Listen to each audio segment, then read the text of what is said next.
Good morning, everybody. So, yeah, I woke up this morning actually really early, and then I went back to sleep because my husband went to work and said goodbye to me. And so, great.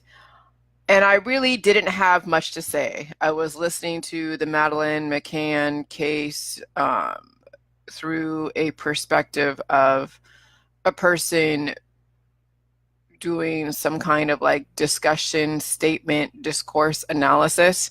And that was really interesting. And, he mentioned hormones in some of the, in the video. And I'm like, oh, wait, that makes sense that the witnesses, what they pick apart, from what the witnesses say, the statements are based upon the hormones and then how a person puts together their words, because I guess the average person has 20,000 words. And so how they put words together, especially under times of stress, is based upon what they know and then what they say.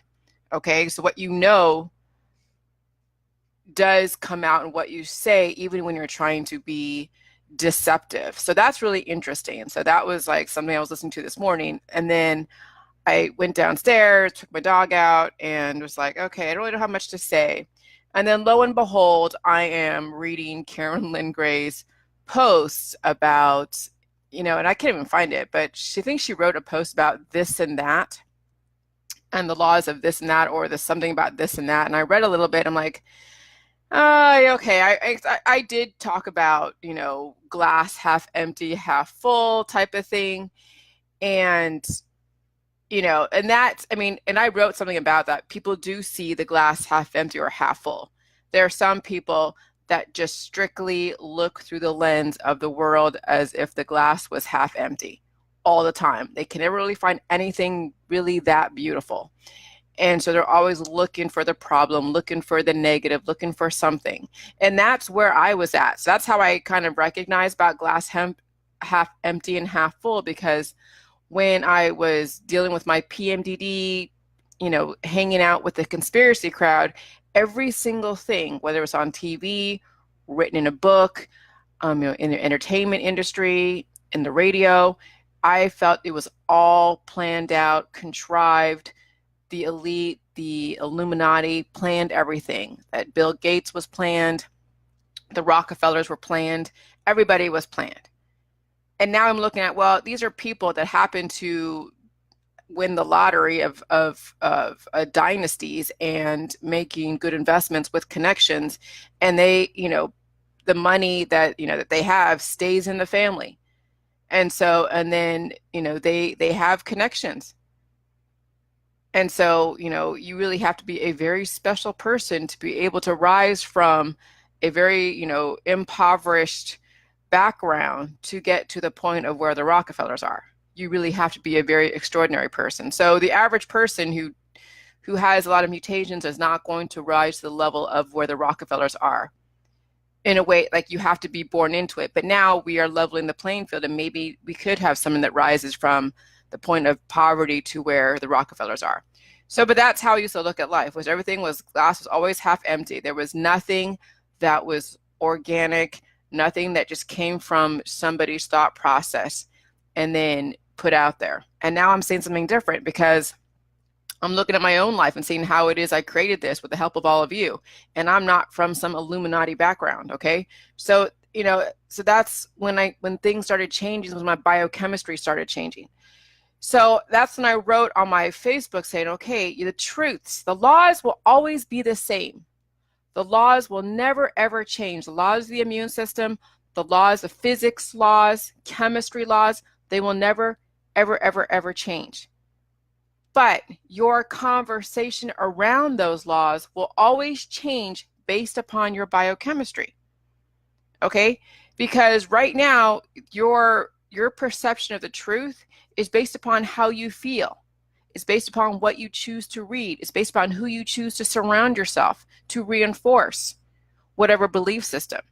So yeah, you have the laws, right? Which is, when your body is exposed to negative elements, you have a very specific reaction.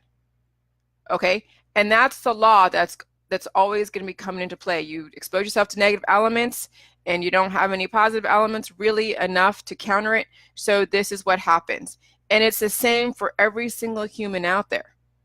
But the difference is the conversation. It is your perception of those laws is what changes. And that's why you see all these different interest groups, because you have the perception of these laws that are coming out, okay? And then, or yeah, I mean, because every reaction, everything that's written, everything that is said and done and whatever is based upon the laws of the immune system, based upon the laws of physics, based upon the laws of humanity. Now, we know that there are some laws that, yes, that can change, but we're not talking about what the laws that humans wrote. We're talking about the laws of physics, not the spirituality, not the thing about God. I'm talking about the laws of physics.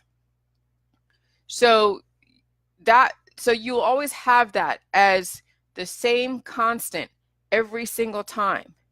But why you have so many different perceptions of it, okay, is because you have different biochemistries.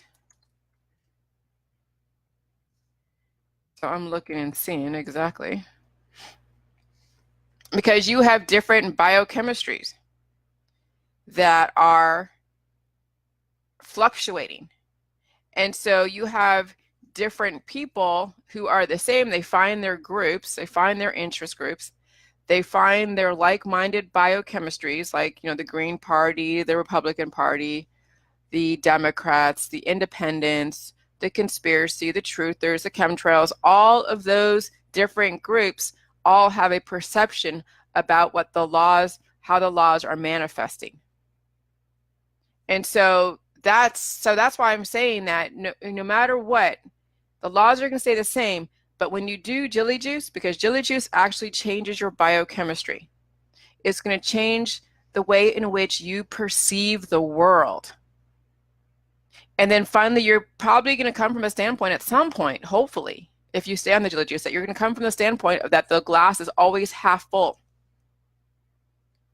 And so you won't see the negative bitterness of society. Yeah, you see it, but you're like, hey, that's because of they're personally responsible for their perception of the skies, the Wi-Fi, the vaccines. That's people's perception. And so then you won't really think anything really, except that you feel kind of bad for them because they're miserable. Because you understand how the laws work and you're seeing your biochemistry change to where your biochemistry is now finally on the right trajectory.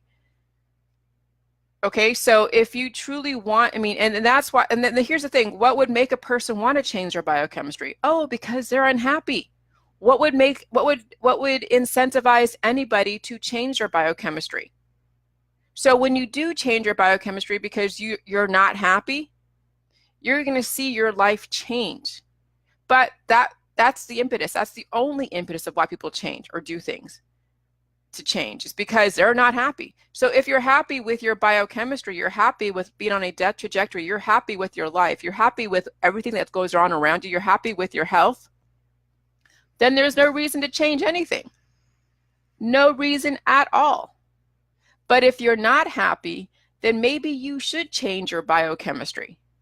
Maybe you should do something different so that way you can see the glass half full and not half empty. I mean, can you, and then this is what Karen was writing about, so you can be both. You can be, hey, Lily, you can be both. You can be, glass half empty and half full. I don't think you can be both. Okay? And I'm not trying to dispute her at all. No, this woman's very thought-provoking because it gives me a mirror and a glance of where her thought process is at based upon her biochemistry. Now, can you be, I mean, here's what I'm thinking. Can you be both? No, it's funny. Back when I was dealing with my PMDD and dealing with all of my stuff, and I was in the conspiracy theories, nothing made me happy. The only thing that made me happy was when I don't know, was when I was sitting on my couch in my PMDD episode eating some kind of junk food because I was trying to meet the needs of of oxytocin, or I was trying to tap into oxytocin, eating some really bad food and watching Netflix and then passing out. That's what would made me happy. So that was the glass half full type of thing. No, I didn't see a lot of hope for my own future. I didn't see a lot of hope in my relationship. I didn't see a lot of hope in really anything because I was circulating in a really nasty hormonal fluctuation, horrible biochemistry. And so that's why I then got off my ass and started exploring everything when it came to, changing my health. And I went through the detox, I went through everything because I was not happy with where I was. So there was no, so the glass at half full, I guess, was the fact that I was exploring and in action in finding out how to deal with my health and make it better. But until I changed my biochemistry, that glass half full wasn't there. So maybe some people can, you can intellectualize, and this is what I'm saying, like you can intellectualize whether the glass is half full or half empty. You can intellectualize it, and that's great. But then there's a difference of thinking, like theorizing what it would be like to be both, to be glass half empty, half full type of thing. And you can theorize and all of that, but there's a difference between intellectualizing it and then actually experiencing both. And if I can remember, I think the one thing that made me happy back when I was in my PMDD before I met my husband was the hope that I could have a better life somewhere, because my health was so kicking my ass that I knew there was hope, and I knew there was somewhere, but I didn't know where. So I was always moving. I was always exploring. I was always trying to find the thing that would save me, whatever it was. I couldn't figure out what it was. And then even when I met my husband and we got married and everything was great, I felt happy then, right? But then, my PMDD was even more, it was becoming worse and worse. And then the things that made me happy was just feeding into the parasites and the fungus and always chasing the high of the oxytocin, So was that really a glass half full? No, I was just reacting to my hormones. I was being run by my hormones. So I don't think really, in my opinion, in my world, and it's based on my biochemistry, that you really can look at glass half empty and half full when you're being run by your hormones. So this is why I say, the laws of physics and the immune system does not change, but our conversation around them does change based upon our biochemistry. So when somebody is of a specific procreation category, they're run by their biochemistry. That's how they live their life. That's how they see happiness. That's what they see as appropriate, and they don't see any reason to change. And their life is based upon that category. And then they write about it, they politicize about it, they do everything, so that's their reality. And you can't change that reality unless they're unhappy, unless they want to change. So for them, yeah, glass is half empty and half full for them because they're happy. Okay? But are they truly happy? Or are they trying to satisfy their hormones? So what is happiness truly?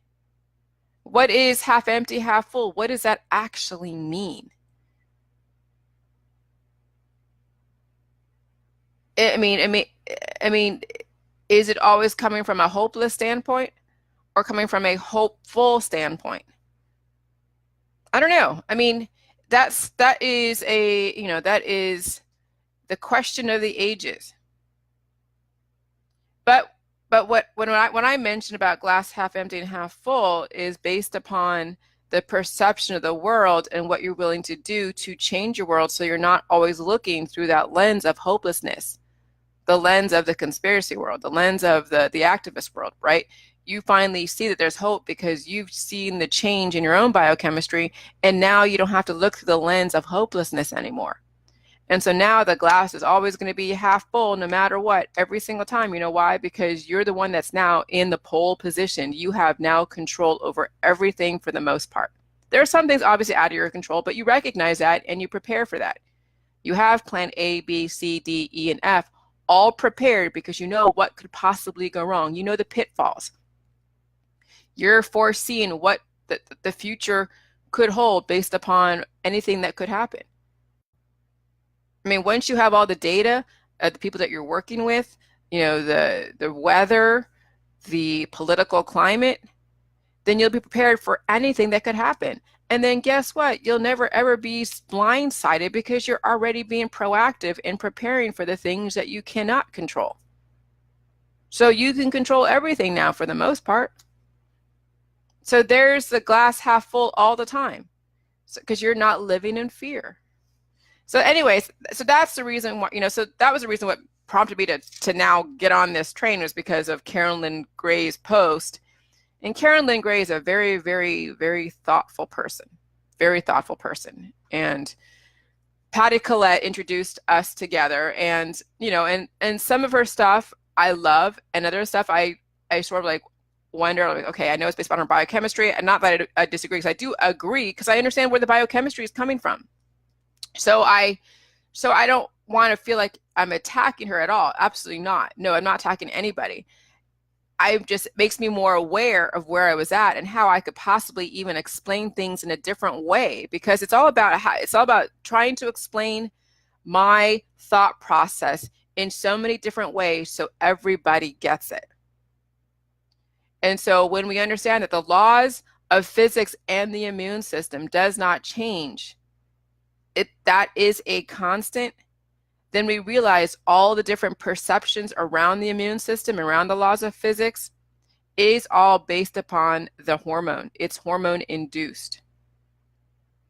It's, emotions, it's feelings, it's the marketing, it's the fear, it's, the adrenaline rush, it's the hopelessness, because now you're like, oh my God, they're trying to kill us. And then you're living in that depressed state all the time. And then your life reflects that.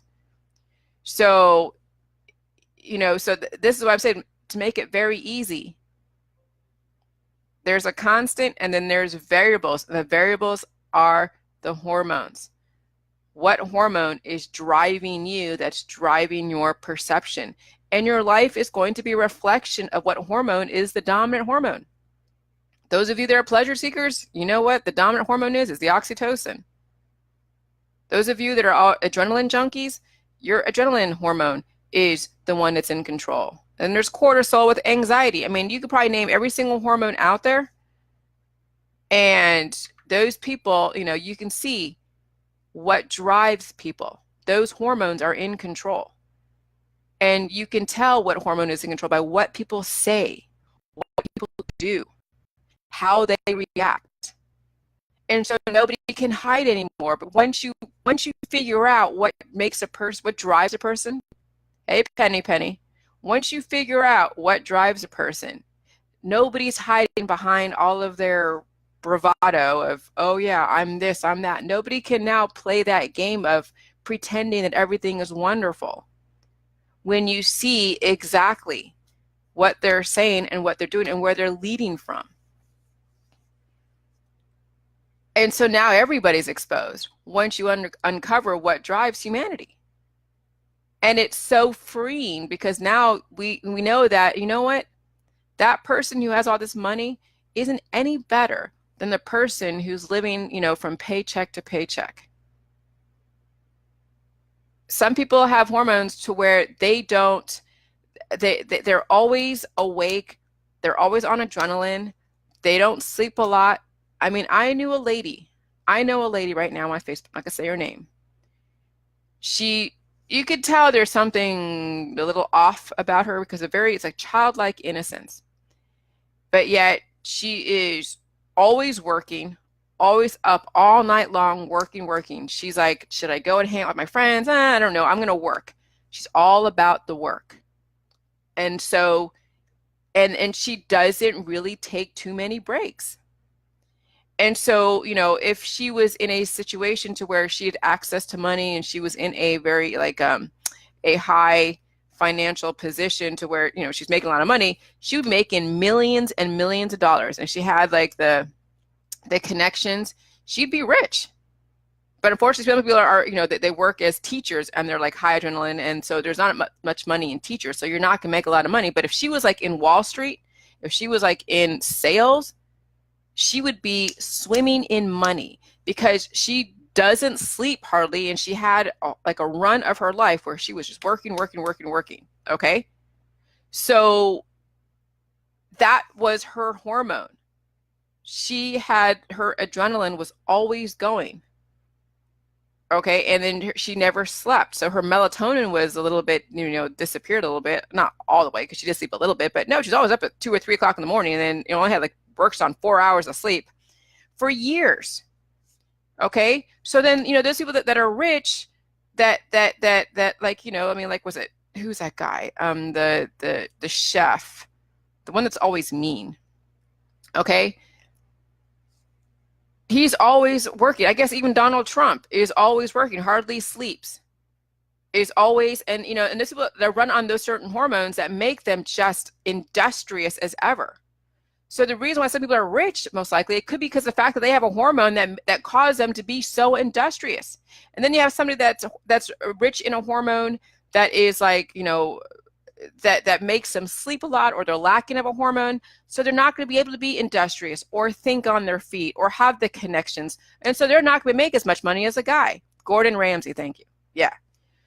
So you can tell who got the luck of the lottery of the hormones based upon the outcome. And some people have a family that is so industrious and had like a father, let's say like Joe Kennedy, who came from Ireland, who probably was very rich in the adrenaline hormone and other types of hormones that caused him to be crafty, manipulative, and industrious. He figured out the loopholes in the market and all that and created an empire. And then he taught his boys, the Kennedys, how to play those games. And then he mixed in with the connections on, in Washington. And then that's how these dynasties are able to then be created. And the money stays in the family because those hormones that are, that are industrious and playboy and high adrenaline. I mean, look, John F. Kennedy, he was always having sex, going after the pleasure hormone, and he was industrious, but also he was mutated too because he had some issues.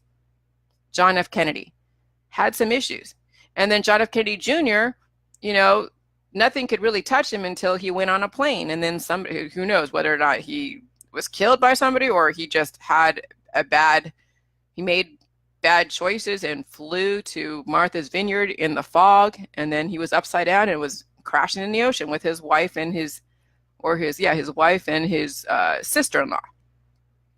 Okay. So once we get our hormones all leveled, then everybody is equal. You can be just as industrious, just as manipulative if you want to, just as strategic. And this is how we can level the playing field. So nobody that has better hormones can then monopolize the market. You all have the ability. Okay? So the laws of physics and the immune system never changes, but our conversation around them will change based upon all the different programming. And it'll change based upon your biochemistry and what you're run by. So it's very easy to influence somebody that is run by a hormone by just the written word. The written word can totally brainwash a whole group of people. And then their hormones are being triggered. And guess what? They reinforce each other. That's the whole thing with the targeting. When someone says, oh, I'm a target, I'm a whatever target. Yeah, okay. You've got mental issues. You're being run by a fight or flight type of hormone, and then it's being reinforced by other people that have the same issues. And then you have stuff on the internet that reinforces that. Oh my God, you're stuck looping into that whole thing. So you are a victim of the laws of the physics and the immune system, but you have no idea what runs you because you don't know the laws. But you are a manifestation of the laws.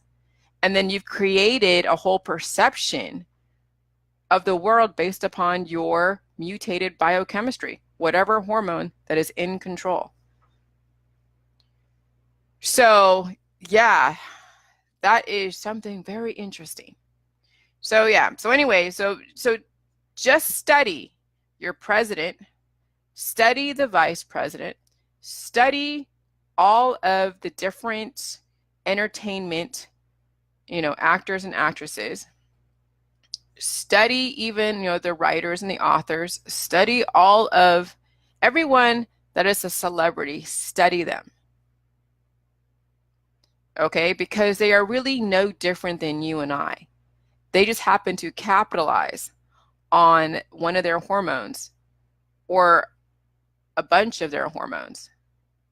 And then you start seeing them degrade in the system, because when you have induced so many types of hormones, it does degrade you. Okay. So, I've said mutations. People capitalize on their mutations. People capitalize on their hormones. Because, the difference between someone that's rich and poor is based upon their hormones, the mutations. But really, it's the hormones. Mutations is very generic. It's sort of vague.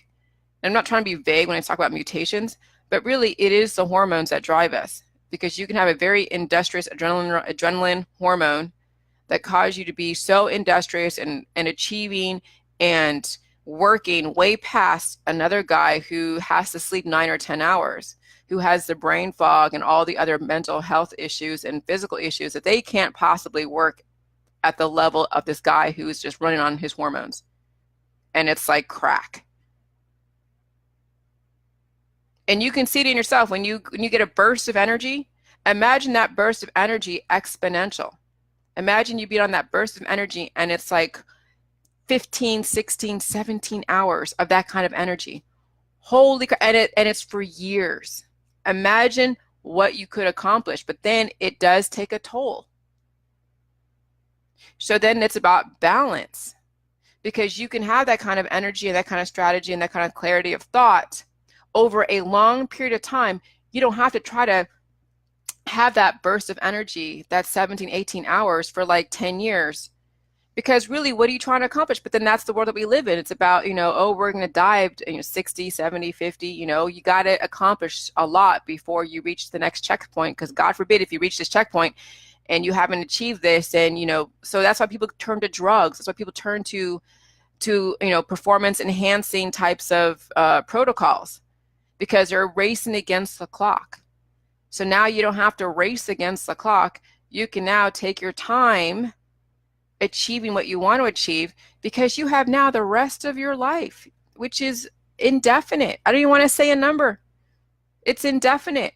So you don't have to get those performance enhancing drugs. You don't have to get those performance enhancing protocols, because you are going to finally get your hormones in balance, and then you will have the energy and the clarity, and you won't work from that really erratic, on the hamster wheel type of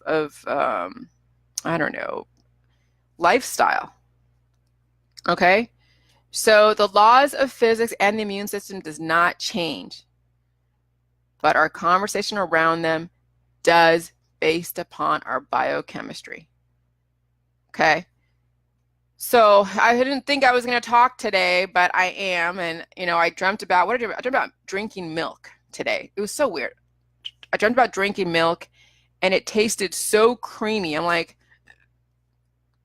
and it's like, oh, this is so different than the pasteurized, homogenized milk in the grocery. I'm like, I don't know why I was dreaming about drinking milk, but I was. So that's weird. I should probably Google that and figure out what the hell that means. So, that, and my hot flashes, my healing symptoms of that, they have subsided. In 5 days, if I'm on the right schedule of my period, but it could be, I could get my period in the middle of the month and it'd be like 49, 50 days. I could get my period in February instead of January. I don't know.